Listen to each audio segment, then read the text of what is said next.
నమస్తే, welcome to పూరా local. నేను మీ సంపత్ కుమార్.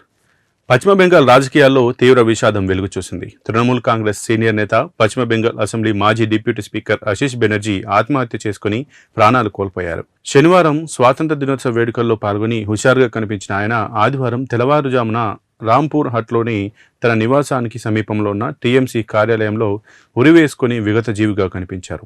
అది గమనించిన సిబ్బంది వెంటనే ఆయన కుటుంబ సభ్యులతో పాటు పోలీసులకు సమాచారం ఇచ్చారు. దీంతో వెంటనే కుటుంబ సభ్యులు, పోలీసులు ఘటనా స్థలానికి చేరుకున్నారు. అయితే ఆయన మృతదేహం పక్కనే పోలీసులకు ఒక సూసైడ్ నోట్ కూడా దొరికింది.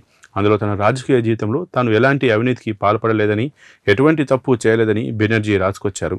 ఇక మృతదేహాన్ని స్వాధీనం చేసుకున్న పోలీసులు పోస్టుమార్టం నిమిత్తం హాస్పిటల్కు తరలించారు. అనంతరం ఘటనపై కేసు నమోదు చేసి ఆయన మృతికి గల ఖచ్చితమైన కారణాలు తేల్చేందుకు దర్యాప్తు ముమ్మరం చేశారు.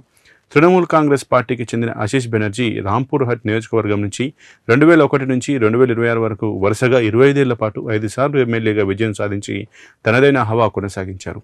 అయితే 2026 పశ్చిమ బెంగాల్ అసెంబ్లీ ఎన్నికల్లో భారతీయ జనతా పార్టీ అభ్యర్థి ధ్రువ సాహా చేతిలో ఆయన ఓటమి పాలయ్యారు.